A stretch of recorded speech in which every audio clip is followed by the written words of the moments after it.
Smoking causes cancers, smoking kills. புகைப்பிடிப்பது புற்றுநோயை உண்டாக்கும், உயிரை கொல்லும். Liquid drinking is injurious to health. மது அருந்துதல் உடல்நலத்துக்கு தீங்கு விளைவிக்கும். Supporting of TVK which leads to spoil the society and Tamil Nadu into danger. தாவேகாவை ஆதரித்தால் சமுதாயத்தை சீரழிக்கும் மற்றும் தமிழ்நாட்டிற்கே ஆபத்தை உண்டாக்கும்.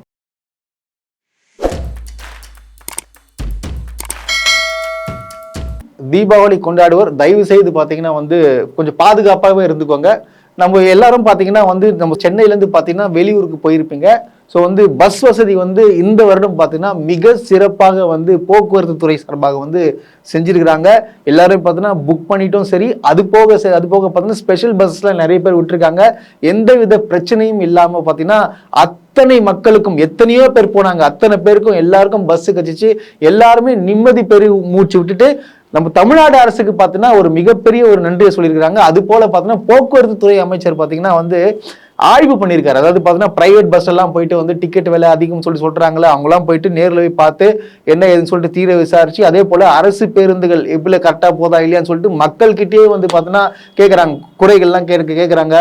எத்தனை மணிக்கு போனோம் என்னன்னு சொல்லிட்டு எல்லாமே பார்த்து கூட இருந்து கிட்டத்தட்ட எனக்கு தெரிஞ்சு ஒரு 2 நாட்களாகவே பார்த்தீங்கன்னா இந்த சென்னையில் அவர் இதே தான் போய் எல்லா பஸ் ஸ்டாண்டுகளையும் பார்த்து விசாரிச்சுக்கிற, கோயம்பேடு எல்லா இடத்துலையும் பார்த்தீங்கன்னா போயிட்டு ஒரு விசிட் பண்ணி எல்லாருக்கும் மக்களுக்கு போயிட்டு நீங்கள் பாதுகாப்பாக போகணும்னு சொல்லிட்டு போயிருக்காரு நமது போக்குவரத்து துறை அமைச்சர்.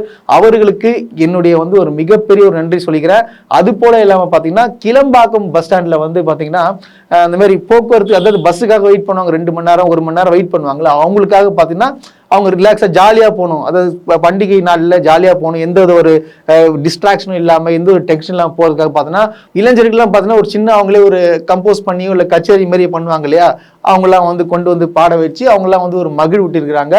இது ஒரு நல்ல ஒரு இனிஷியேட்டிவ் தான் சொல்கிறோம். இதுக்கு பார்த்தீங்கன்னா போக்குவரத்து துறைக்கும் தமிழ்நாடு அரசுக்கும் எங்களது நன்றியை தெரிவிச்சுக்கிறோம்.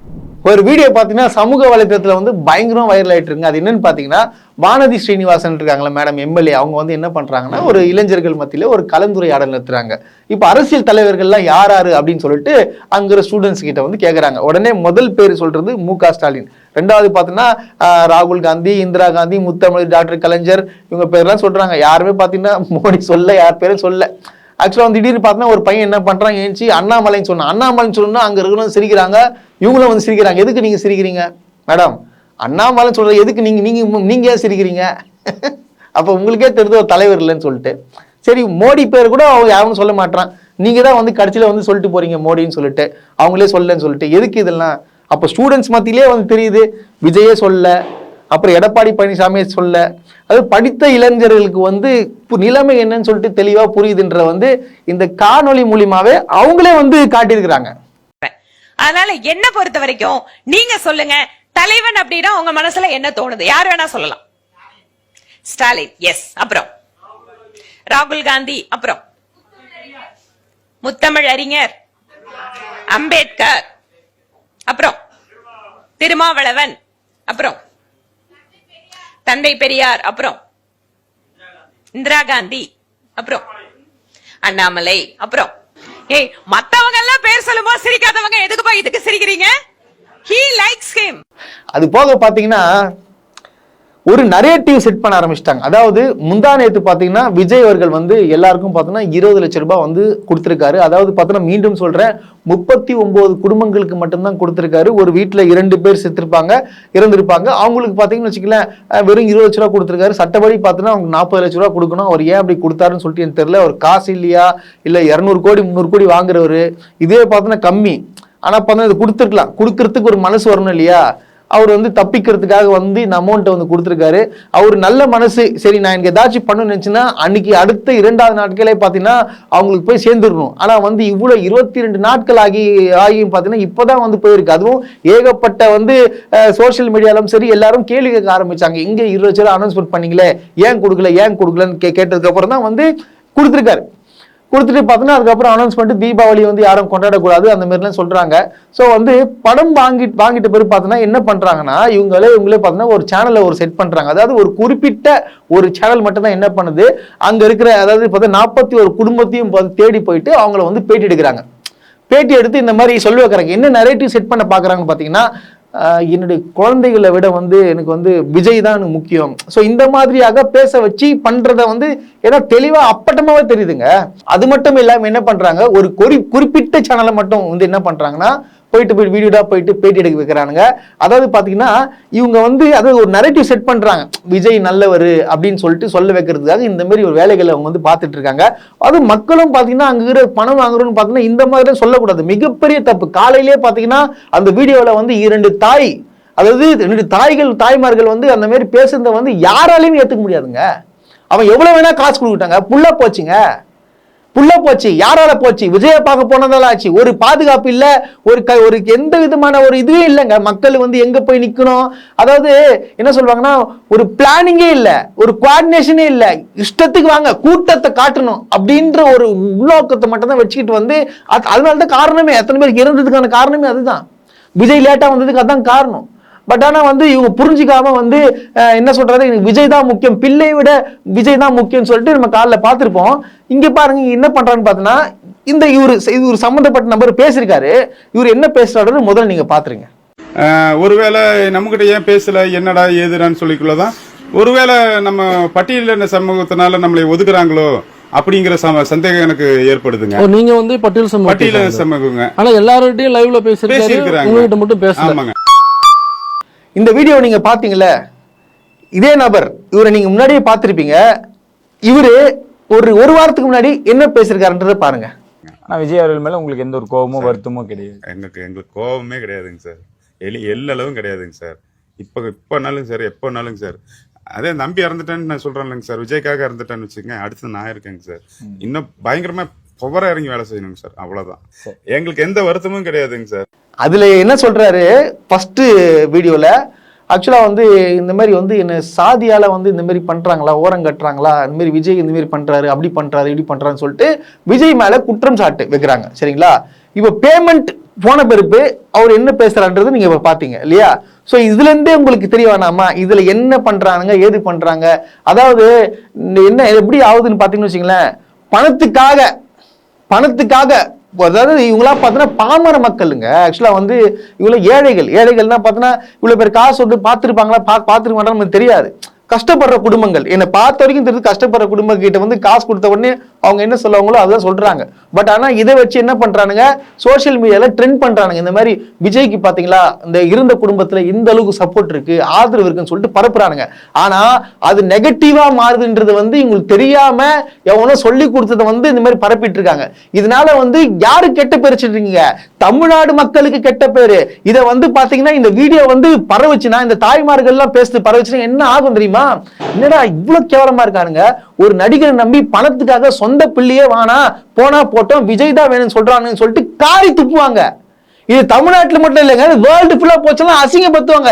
ஏன் இப்படி பெத்த புள்ளியே வேணா காசும் விஜயம் போன மட்டும் சொல்றாங்கன்னு சொல்லிட்டு நம்ம தமிழ்நாட்டு மக்கள் மேல வந்து ஒரு அவப்பேறு உண்டாக்குன்றது அது தெரியாம இந்த தற்கூரி பசங்க இந்த மாதிரி சோசியல் மீடியால இந்த பறை விட்டுட்டு இந்த மாதிரி இருக்கிறாங்க.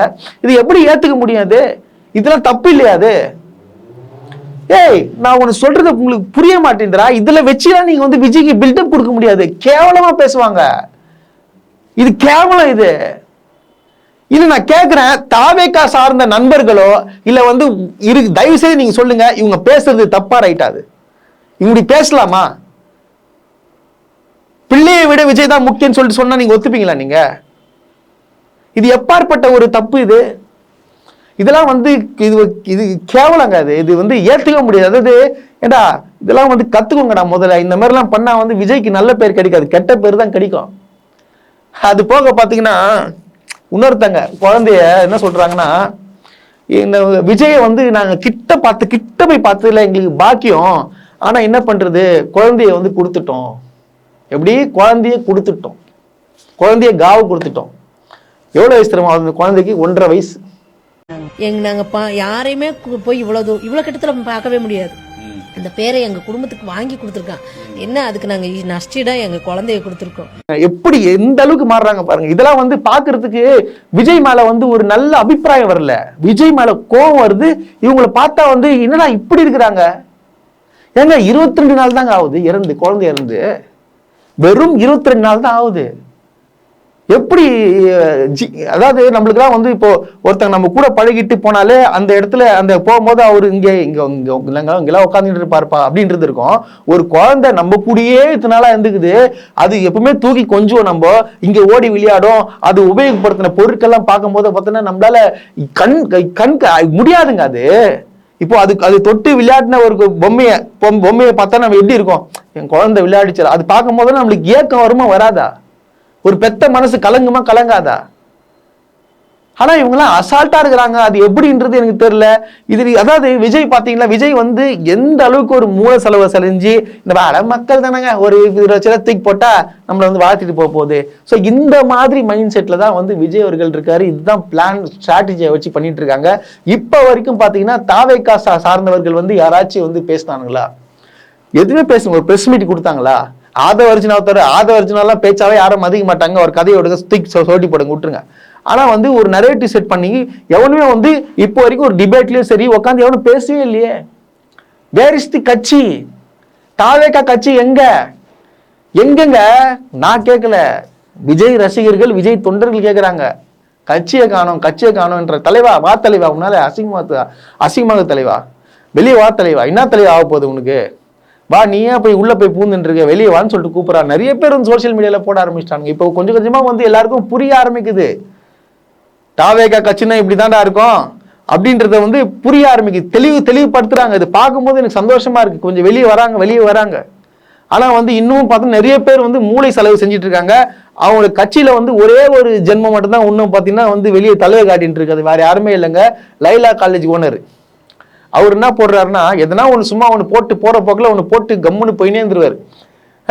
இப்போ என்ன போறாருன்னு வச்சுக்கலாம், ஒரு டிவிக்கே ஐடி ஒன்று இருக்கு. அந்த ஐடியில பாத்தீங்கன்னா வச்சுக்கலாம், அதாவது 20 லட்சம் கொடுத்தாச்சு அப்படின்னு சொல்லிட்டு ஒரு சந்தோஷமான ஒரு விஜய் மூஞ்ச வச்சு ஒன்று போட்டிருக்காங்க. அது பார்த்தா சமூக வலைத்தளத்துல வந்து பயங்கரமா வந்து திட்டி போட்டாங்க. ஏன்பா என்னப்பா நீ 20 லட்சம் ரூபாய் என்னமோ தூக்கி சாதனமா குத்த மாதிரி பேசுறேப்பா, உங்க நம்பி வந்தவங்க இறந்துருக்காங்க, அவங்களுக்கு நீங்க காசு கொடுக்குறீங்க, இந்த மாதிரியா போஸ்ட் போடுவீங்க சொல்லிட்டு தற்கூரி இருக்குன்னு சொல்லிட்டு போட்டு கிழிக்கிறாங்க. அந்த பேஜ் பார்த்தீங்கன்னா வைரல் ஆயிடுச்சு. உடனே என்ன பண்றாரு அந்த லைலா மணின்றவரு, இது வந்து ஃபேக் ஐடி. ஏண்டா ஃபேக் ஐடினா போயிட்டு கம்ப்ளைண்ட் கொடு. இப்போ உன் கட்சியை பேர் பண்றதுக்காக தானே பண்றான். நீ முடிஞ்சா நீ என்ன பண்ணும், அது யாருன்னு கண்டுபிடிக்கிறதுக்கு போயிட்டு சைபர் கிரைம்ல போய் கம்ப்ளைண்ட் கொடு. இது வந்து சீரியஸ் இஷ்யூ. நீ போய் கம்ப்ளைண்ட் கொடு. சும்மா வந்து வாய் வார்த்தையிலே வந்து இவங்க தப்பு பண்ணிட்டாங்க அவங்க தப்பு பண்ணிட்டாங்கன்னு சொல்லிட்டு உங்க தலைவர் மாரி வந்து பிளேம் பண்ணிட்டு இருக்க கூடாதீங்க. நீ என்ன பண்ணோம், உடனடியா போயிட்டு இப்ப நீ ஃபேக் ஐடின்னு போட்ட பாரு, இந்த ஃபேக் ஐடி யாருன்னு சொல்லிட்டு கண்டுபிடிச்சு கொடுக்க சொல்லு. அதை விட்டு நீ பாட்டுன்னு வந்து இஷ்டத்துக்கு போஸ்ட் போட்டுன்னு இருக்கிற. லைலாமணி ஒண்ணு மட்டும் தெரிஞ்சுக்கோ, சும்மா இஷ்டத்துக்கு இப்பெல்லாம் வந்து வாய் வார்த்தை எல்லாம் சொல்லக்கூடாது. இந்த மாதிரி எல்லாம் சொன்னா பக்காவா மாட்டிப்பீங்க. அதனால வந்து வித் ப்ரூஃப் எவிடன்ஸ் அதை வச்சுட்டு போயிட்டு உண்மை என்னன்னு சொல்லிட்டு தெரிஞ்சுக்கோ, கம்ப்ளைண்ட் கொடுத்து தெரிஞ்சுக்கோ. அதை விட்டு வந்து சும்மா வந்து இவங்க தப்பு பண்ணிட்டாங்க அவங்க தப்பு பண்ணிட்டாங்க, திமுக தான் வந்து ஆள் செட் பண்ணி இப்படி போடுது. ஏண்டா டேய், உங்களெல்லாம் வந்து ஒரு கட்சியாவே வந்து மதிக்கல, இதுல வர திமுக வந்து உங்களுக்கு ஐயோ யாரா நீங்க? முதல்ல ஃபர்ஸ்ட் நீங்க அரசியலே பண்ணலடா. இன்னும் ஃபர்ஸ்ட் அரசியல்னா என்னன்னு தெரியுமாடா? ஏன்னா அரசியல் வந்து நீங்க கிட்டத்தட்ட வந்து ஒரு 50-52 பேரை சாவடிச்சிருக்கீங்கடா. நீங்க சாவடிச்சிருக்கீங்க. உங்களாலதான் வந்து செத்துருக்கான், உங்களை நம்பிதான் வரான். அப்புறம் நீங்க எல்லாம் பேசவே கூடாது, லாய்க்கே கிடையாது. ஒரு கட்டுப்பாடு இல்ல, ஒரு கூட்டம் நடத்த தெரியல, ஒரு அரேஞ்ச்மெண்ட்ஸ் இல்ல, ஒரு வாலண்டியர் சரியா ஒர்க் பண்ணல. விஜயை காப்பாத்துறதுலயே குறியா இருக்குங்க தவிர அங்க நிக்கிறான் பாரு, அவங்களுக்கு என்னடா ப்ரொடெக்ஷன் கொடுத்தீங்க நீங்க? இதுல வேற சொல்றீங்க, இன்னொருத்தவங்க போஸ்ட் போட்டுக்கிறாங்க, என்னது என்ன அரசு பாக்குது, ஒரு மக்களை பாதுகாக்கவே தெரியல. ஏண்டா அப்புறம் நல்லா கேட்பேன், மீட்டிங் நடத்துது யார் நடத்தினா? தாவே கதை நடத்துச்சு. தாவே கதை ஃபுல் ஏற்பாடு பண்ணோம். அது சப்போர்ட்டிவா தான் போலீஸ் இருப்பாங்க. புரியுதா? எல்லாத்துக்கும் வந்து போலீஸ் வந்து உள்ள பூந்து இதை பண்ண அது பண்ணி என்ன சொல்லுவது தெரியுமா? சார் என்ன சார் நீங்க எங்களுக்கு தடுக்கிறீங்களா, என்ன ஆனவன உள்ள பூந்து இதெல்லாம் பண்ணிருக்கீங்கன்னு சொல்லிட்டு போலீஸ் மேல பிளேம் பண்ணுவீங்க. அந்த மாதிரி ஆட்கள் தான் நீங்க. இப்படின்னா அப்படின்னா இப்படி ஃபர்ஸ்ட் ஒரு நிகழ்ச்சி நடத்தினா அந்த நிகழ்ச்சிக்கு முழு பொறுப்பு யாருன்னு பார்த்தோன்னா வாலண்டியர்ஸும் அந்த தலைவர் மட்டும்தான். நிகழ்ச்சி ஏற்பாட்டாளர் கோஆர்டினேட்டர்ஸ் இவங்க தான் வந்து பார்த்துப்பாங்க. அது வந்து அரசு மேல எப்படி நீங்க பழி சொல்லுவீங்க? அவ்வளோ கூட்டம் வந்தது காரணம் யாரு? உங்க தலைவன். 7 மணி நேரம் கூட்டம் வருது. கூட்டம் எவ்வளவு வருது ரசிச்சு லைட் ஆஃப் பண்ணி லைட் ஆன் பண்ணி லைட் ஆஃப் பண்ணி லைட் ஆன் பண்ணி அங்க இருக்கிற வெறுப்பேத்தி விட்டு வந்துக்கிறார். நீங்க ஒண்ணு தெரியுமா, அவர் வந்து லைட்டை போட்டு வந்தாலே வந்து பாதி கூட்டம் வந்து பார்த்துட்டு போயிட்டு இருப்பான். மொத்த பேரும் வந்து உள்ள வந்துட்டான். இதனை எதிர்பார்த்தீங்க கரூர்ல வந்து கெத்து காட்டணும்னு சொல்லிட்டு இதெல்லாம் இவ்வளவும் பண்ணிட்டு சோசியல் மீடியால போடுறீங்க. ஒரு மக்களையே வந்து நீங்க பாதுகாக்க தெரியல. ஏடா உங்களுக்குலாம் இன்னத்த சொல்லி இன்னும் அறிவுரை சொல்லாலும் திருப்பி திருப்பி திருப்பி திருப்பி திமுக அரசை பத்தி சொல்லுவீங்க. நான் ஓப்பனா சொல்லட்டுமா, தமிழ்நாட்டுல நீங்க 2026 அப்புறம் உங்க கட்சியே இருக்காதுன்றது வந்து நான் ஓப்பனா ஸ்ட்ராங்காவே நான் சொல்லிட்டு இருக்கேன் நான் இதுல. அது போக பாத்தீங்கன்னா ஒருத்தங்க வந்து ஆக்சுவலா வந்து இவங்க வந்து மலையாள நடிகை. இவங்க ஒரு படத்துல பாத்தீங்கன்னா விஜய் கூட வந்து தங்கச்சி நடிச்சிருப்பாங்க திருப்பாச்சி படத்துல. இவங்க வந்து ஆக்சுவலா கேரளா, இவங்களுக்கு ஓட்டெல்லாம் ஃபுல்லா கேரளால இருக்கு. இப்ப என்ன பண்றாங்க, இவங்களை வந்து யாரு செட் பண்ணி பேச வச்சாங்கன்னு தெரியல. திடீர்னு வந்து இவங்க இது எங்க போனாங்க என்ன ஆனாங்கன்னு சொல்லிட்டு தெரியல. திடீர்னு விஜய் அண்ணா வந்து ரொம்ப நல்லவர், கூட்டத்துல வந்து எதனா வந்து இதெல்லாம் பண்ணுவாங்க, நீங்க கவலைப்படாதீங்க அப்படின்னு சொல்லிட்டு அட்வைஸ் பண்றாங்க, விஜய்க்கு சப்போர்ட் பண்றாங்களா. இந்த வீடியோ நீங்க பாருங்க. நான் விஜய் சார் கிட்ட சொல்லணும், கூட்டத்திலே வந்து சதி செய்யறதுக்கு நிறைய பேர் வருவாங்க. அதனால நீங்க உங்களே பாத்துக்கோங்க. நீங்க நல்லா இருந்தானா கண்டிப்பா உங்களை நம்பி வந்த எல்லாருக்குமே நீங்க இருப்பீங்க, எனக்கு நம்பிக்கை இருக்கு. இந்த கலிகாலத்துல நல்லது செய்யணும்னு நினைச்சா கூட நிறைய தப்புகள் கெட்ட விஷயங்கள் நமக்குள்ள வந்துடும். இப்ப நல்லா செய்யறதுக்கு ஒரு ஆள் இறங்கி இருக்குன்னா அவருக்கு நிறைய தப்பான விஷயங்கள் வந்துட்டே இருக்கும். ஆனா கடைசியில அவரு தான் ஜெயிப்பாங்க. கண்டிப்பா அவர் ஜெயிக்கும், அது எனக்கு தெரியும். இன்னொரு விஷயம்னா விஜய் சார் கிட்ட சொல்லணும், விஜய் சார் வந்து நீங்க ரொம்ப நல்ல மனுஷனா இருக்காங்க. சோ நீங்க உங்களே பாத்துக்கோங்க. ஏன்னா சதி செய்யறதுக்கு கூட்டத்திலே வந்து சதி செய்யறதுக்கு நிறைய பேர் வருவாங்க. அதனால நீங்க உங்களே பாத்துக்கோங்க. நீங்க நல்லா இருந்தானா கண்டிப்பா உங்களை நம்பி வந்த எல்லாருக்குமே நீங்க இருப்பீங்க, எனக்கு நம்பிக்கை இருக்கு. சோ உங்களுக்கு ஆரோக்கிய ஆயுசும் கிடைக்கிறதுக்கு நான் பகவான் கிட்ட வேண்டிக்கிறேன். All the best Anna, all the best. Kannika madam, ஏன் திடீர்னு இவ்வளோ வந்து சப்போர்ட் பண்றீங்க இப்போ விஜய் மேல? ஓ தங்கச்சியில நீங்க திருப்பாச்சி படத்துல, சோ அதனால இப்போ வந்துட்டீங்களா? இத்தனை நாளா எங்க போயிருந்தீங்க? திடீர்னு வந்து விஜய் மேல வந்து இவ்வளவு பிரச்சனையான வெறுப்பு. விஜய் தான் காரணம் இல்ல, அங்க கூட்டத்துல வந்து எதனா யாராச்சும் ஒண்ணு பண்ணிருப்பாங்க, அவர் ரொம்ப நல்லவர், அவர் இந்த மாதிரி எல்லாம் பண்ண மாட்டாரு, அவர் ஷூட்டிங்ல தான் நடிப்பாரு, வெளில நடிக்க மாட்டாரு, மக்கள்கிட்ட நடிக்க மாட்டாருன்னு சொல்லிட்டு நீங்க சொல்றீங்க. முதல்ல நீங்க பேசுறது நீங்க யாரு? உங்களுக்கு விஜய் மேல இவ்வளவு பாசமா இருந்துச்சுன்னு வச்சுக்க, நீங்க என்ன பண்ணுங்க, கூட்டுன்னு போய் உங்க கேரளா கிட்ட சொல்லுங்க. பினராயி விஜயன் சார் இருக்காரு பாத்தீங்கன்னா சீஃப் மினிஸ்டர், அவங்க கிட்ட போய் சொல்லி அவங்கள போக விட்டு நீங்க விஜய் உங்க ஊருக்கு சீஃப் மினிஸ்டர் ஆகிடுங்க. நீங்க வந்து தமிழ்நாட்டுக்கு வந்து இங்க வந்து புத்தி சொல்லிட்டு இருக்க கூடாது. நீங்க முதல்ல நீங்க யாரு? முதல்ல இங்க தமிழ்நாட்டுல என்ன நடக்குதுன்னு சொல்லிட்டு உங்களுக்கு தெரியுமா? தமிழோட அரசியல் காலம் என்னென்ன நடக்குதுன்னு சொல்லிட்டு தெரியுமா? நீங்க வந்து உள்ள பொந்து இப்ப நீங்க பேசிட்டு இருக்கீங்க. பாத்தீங்களா? இவங்க என்ன பண்றாங்க, அதாவது ஆள் செட் பண்ணி வந்து விஜய் பத்தி நல்ல விதமா பேச சொல்லி இப்போ ஒரு பக்காவான ஒரு சீனை வந்து கிரியேட் பண்ணிட்டு இருக்காங்க. இதுதான் உண்மை. ஆனா ஊடகம் பார்த்தீங்கன்னா என்னன்னா வேலையை பார்த்துட்டு இருக்காங்க பாரு. அதாவது பாதிக்கப்பட்டவங்க கிட்ட போய் காசு கொடுத்த உடனே அவங்க விஜயை பத்தி நல்ல விதமா பேசுறாங்கன்னு சொல்லிட்டு போடுறானுங்க. ஆனா அது எங்க போய் முடியுது பாருங்க. அதாவது இப்ப இங்க மட்டும் அசிங்கப்படுத்த மாட்டாங்க. இதெல்லாம் வீடியோ பார்த்தாங்கன்னா இது வந்து இந்தியா ஃபுல்லா கேவலப்படுத்துவாங்க. இந்தியா மட்டும் இல்லைங்க, உலகத்துல இருக்க எல்லாரும் பார்த்து காரி துப்பாங்க. ஏன்னா தமிழ்நாடு இப்படி வளர்ச்சிக்கு இல்லைன்றாங்க, ஆனா இந்த அளவுக்கு இப்படி பண்றாங்களேன்னு சொல்லிட்டு யோசிப்பாங்க. இது முதல்ல வந்து புரிஞ்சுக்கங்கடா தயவு செய்து. உங்களுக்கு நான் என்ன சொல்றேன்னு எனக்கு ஒண்ணுமே புரியல எங்களுக்கு.